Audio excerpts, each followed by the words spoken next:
je suis dégoûtée parce que je vous avais préparé un petit film et tout, avec mon appareil photo, tout ça, et puis en fait l'image est juste, voilà, j'ai pas de mots quoi. Je suis hyper déçue.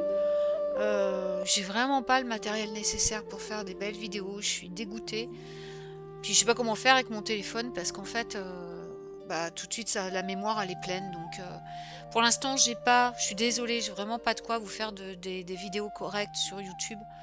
J'espère qu'un jour, voilà, je pourrai trouver du matériel dans mes moyens, voilà, qui soit performant pour vous faire des vlogs un peu plus, bah voilà, des vrais vlogs quoi.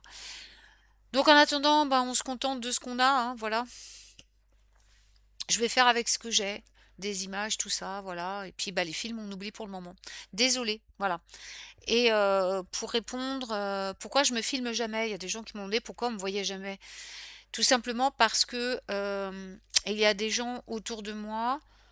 euh, j'ai pas envie qu'ils sachent ce que je fais. Voilà, tout simplement. Pour vivre heureux, vivons cachés. Je suis désolée, mais encore à notre époque, la magie, ça pose problème pour beaucoup de personnes. Et c'est pourquoi j'ai choisi aussi un nom, d'afficher mon nom de sorcière et pas mon vrai nom, pour la même raison. Et à commencer par certains membres de ma famille. Voilà. Je parle pas de ma maman, tout ça, ni, puisque bon, elle est ni de ma fille, ni quoi que ce soit, mais je parle d'autres personnes, voilà, qui sont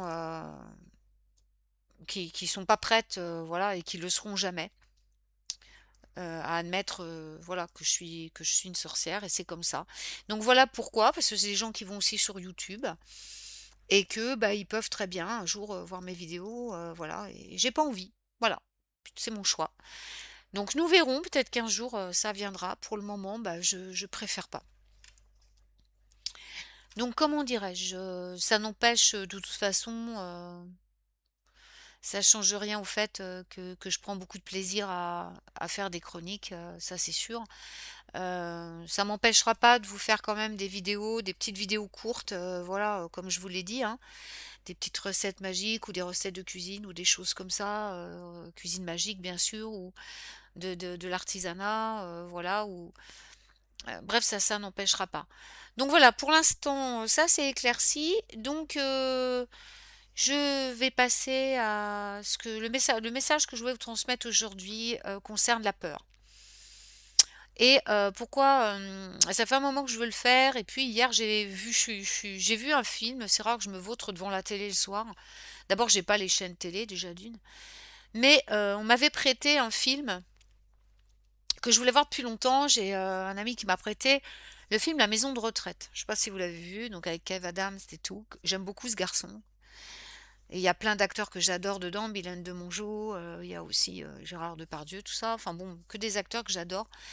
Et bah dans ce film, il y a juste une scène que j'aimerais évoquer, c'est celle de la caverne. Ceux qui ont vu le film se souviennent peut-être de quand Gérard Depardieu dit à Kev Adams, ferme les yeux et imagine que tu te promènes dans une forêt et que tu arrives devant une grotte ou une caverne. Je sais plus si c'est une grotte ou une caverne. Je l'ai vu qu'une fois, hein, donc. Mais je vais le regarder ce film à nouveau. Il est plein de messages. Et en fait, Kev Adams dit non, je passe, je rentre pas dedans, quoi.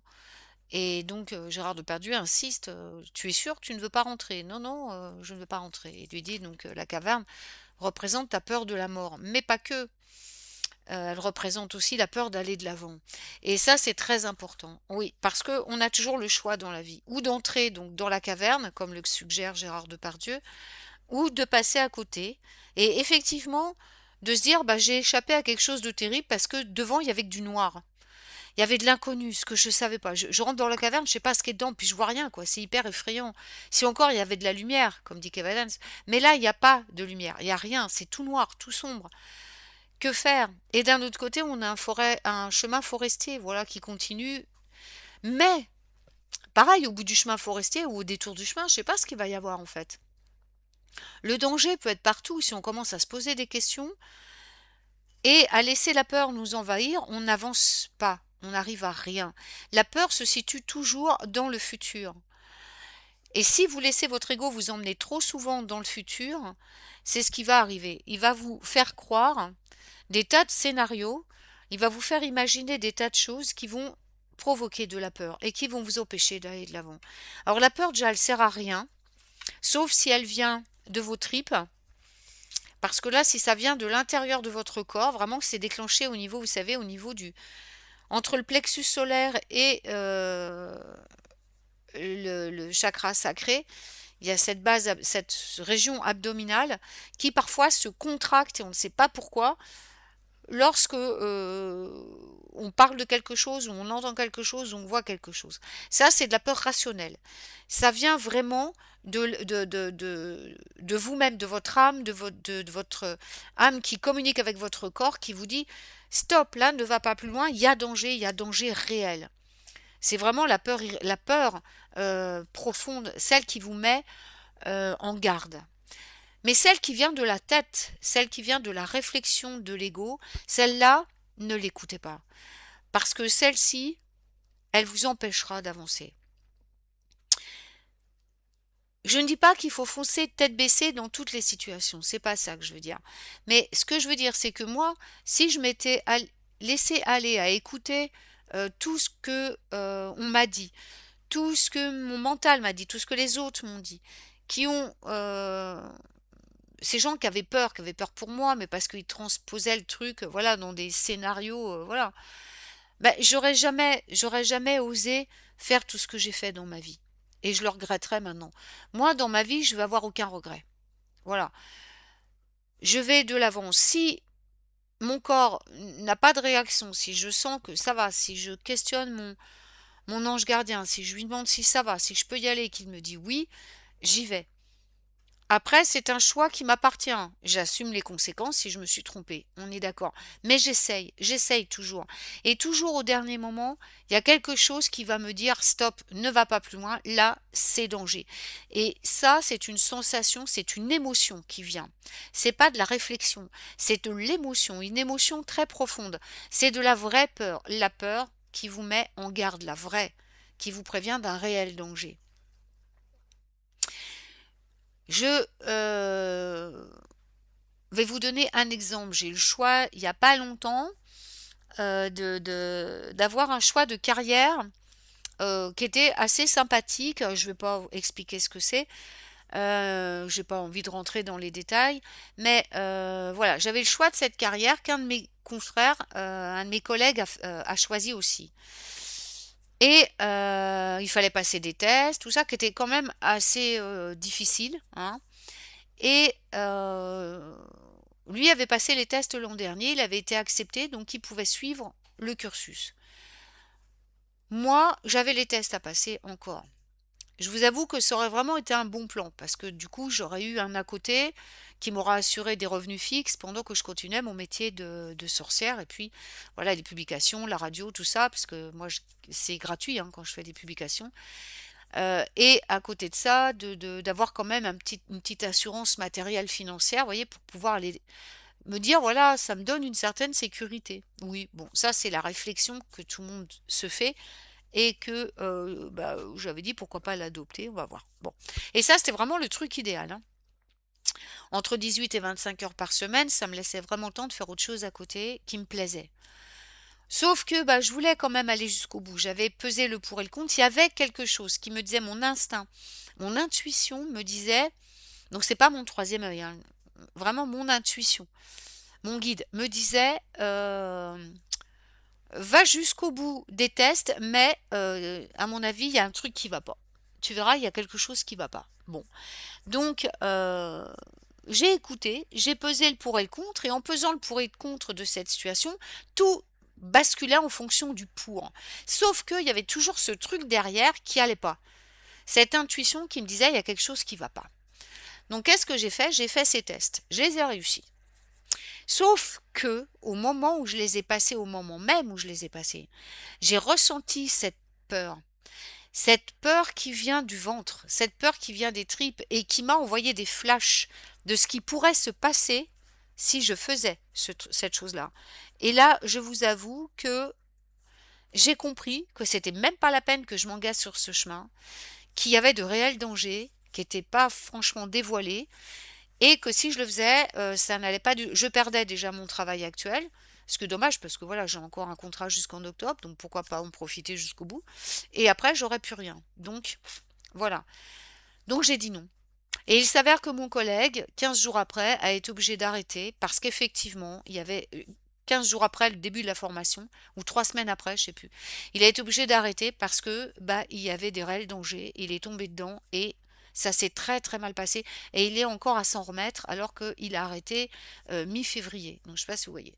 Donc heureusement que je l'ai pas fait. Ça, c'est de la vraie peur, vous voyez, celle qui vous vient des tripes et qui vous dit non, ne va pas plus loin. À côté de ça, je regrette rien, j'ai été jusqu'au bout des tests. J'ai été voir jusqu'où je pouvais aller. J'ai pas laissé la peur m'arrêter, la peur de ma tête. Après, voilà, c'est ça la différence. Et dans la vie, vous allez toujours être confronté à des choix où vous allez peut-être avoir peur. Posez-vous la question, est-ce que c'est la tête? Est-ce que vous vous projetez dans l'avenir avec des scénarios qui n'ont pas de sens? Parce que de toute façon, l'avenir, on ne le connaît pas. Déjà d'une, on ne sait pas ce qui va se passer demain. Et puis, non seulement ça, mais en plus, vous avez la possibilité de le changer, l'avenir, par vos choix. Donc, sachez que si vous avez vraiment envie de faire quelque chose qui vous tient vraiment à cœur, moi, quand je me suis lancée, par exemple, que vraiment mon métier à l'hôpital, ça n'allait plus, mon métier d'aide-soignante, ça ne convenait plus du tout, et que même les médecins m'avaient dit d'arrêter parce que ça y est, j'avais atteint la limite, je continuais, jusqu'à ce que vraiment je puisse plus avoir le choix, que là c'était un stop négatif. Stop, voilà, les médecins ont dit stop, stop, stop.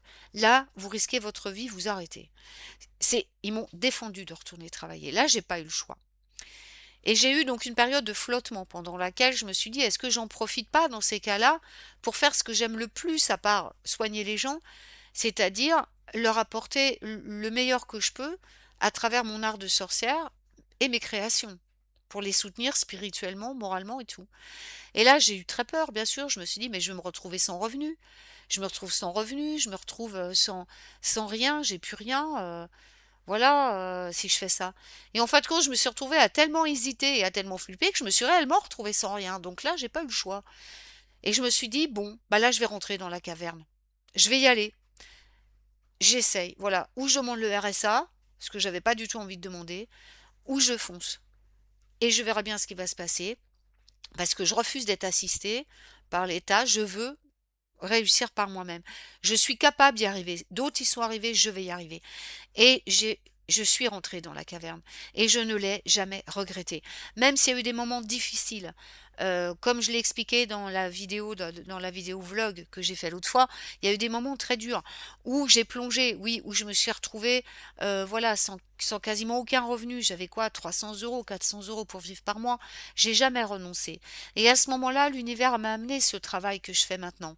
Parce qu'il a vu que je renonçais pas. Et il m'a donné ce coup de pouce, voilà, de ce contrat de 2 ans que j'ai eu et qui m'a permis de me restructurer, de reprendre confiance en moi, pour pouvoir repartir de plus belle avec une Yabium redevenue elle-même, redevenue forte, redevenue puissante, qui a appris de ses erreurs et qui là repart sur vraiment une base solide. Vous voyez, j'ai compris ce qui avait clashé, j'ai compris pourquoi j'avais pas échoué, mais pourquoi ça n'avait pas été, et je vais rectifier ces erreurs, vous voyez, et je vais repartir d'un nouveau pied.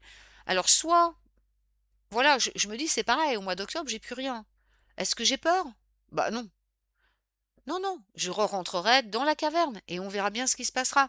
Si ça se trouve d'ici là, j'aurai trouvé autre chose à faire. Je ne sais pas et ça m'est égal. Tout ce que je veux, c'est vivre pleinement l'instant présent. Parce que le temps passe vite. Le temps passe très très vite et on le voit, cette accélération. Et vous savez, le jour où vous arriverez à un certain âge où vous vous direz que vous en aurez plus derrière que devant, n'ayez rien à regretter. Et surtout pas des choix que vous n'avez pas faits à cause de la peur. Voyez? En vous disant: «Mais putain, si je l'avais fait, pourquoi j'ai eu peur, quoi?» En fin de compte, non, je me rends compte que j'aurais dû le faire, ça je craignais rien. On se rend compte après, hein, de voilà, il y a des choses qui nous disent: «Oui, bah, oh, j'ai eu bien fait» ou alors: «Bah, non, punaise, j'ai été con de pas faire ça, quoi», et ça, on est tous passés par là. Donc maintenant, moi, je rentre dans la caverne. Parce que je sais que mes guides, ils sont là, et que j'écoute ce qu'ils me disent, et que si je cours le moindre danger, ils vont me faire ressortir tout de suite. Attends, et que là, une autre solution va venir. Restez dans le lâcher-prise, toujours. Le lâcher-prise se trouve dans le présent, ni dans le passé, ni dans le futur, ni dans la peur. ni, comment dire? Dans la culpabilité ou des choses comme ça, la solution, elle est dans le présent. Le lâcher prise, il est là dans le présent, dans ce que vous vivez maintenant. C'est le seul temps qui existe, c'est le présent. L'instant présent vous donne toutes les solutions, l'instant présent vous donne toutes les protections et l'instant présent vous apporte toute l'abondance dont vous avez besoin. Voilà, c'est pareil, hein, moi en fin de compte, à chaque fois, j'ai failli me retrouver sans rien, même matériellement, bah, tout arrivait comme par magie. L'argent arrivait tout de suite, ou un travail, ou quoi que ce soit, mais toujours l'univers a été ma ressource. L'univers est ma ressource. C'est mon conjoint, c'est mes parents, il est tout pour moi. Et quand j'ai besoin de quelque chose, il est là. Il est ma ressource. Quand j'ai quelque chose qui me tient à cœur, je lui parle, je lui dis. Quand j'ai besoin de quelque chose, je lui demande. Il sait que j'en fais bon usage, il sait que j'ai de la gratitude, et toujours il me le donne. Et je crois que c'est ça le plus important. C'est d'avoir confiance, de ne pas avoir peur d'aller de l'avant, en ouvrant grand son cœur, en ouvrant grand sa conscience pour entendre la voix de ses gardiens, la voix de son intuition. Écouter toujours ces émotions, parce que ce sont les émotions qui vous mettent en garde, ce sont elles qui sont la parole de votre âme qui s'adresse à votre corps. C'est par là que vous entendez vraiment si vous êtes sur le bon chemin ou pas. N'oubliez pas de tenir compte des signes que l'univers vous envoie. Il vous envoie toujours des signes pour vous dire tu es sur la bonne route ou ça va pas. En général, quand c'est fluide, c'est que tout va bien et vous pouvez continuer. Et n'oubliez pas que vous pouvez demander tout ce que vous voulez. La seule chose, c'est qu'il faut y croire. Il faut que ça ne nuise à personne et il ne faut que vous ne lésiez personne. Et si vous remplissez ces 3 critères, tout vous est accordé. Voilà. Mais écoutez, je vous fais des gros bisous magiques et puis je vous retrouve très bientôt pour une autre chronique et je vous souhaite une très belle journée.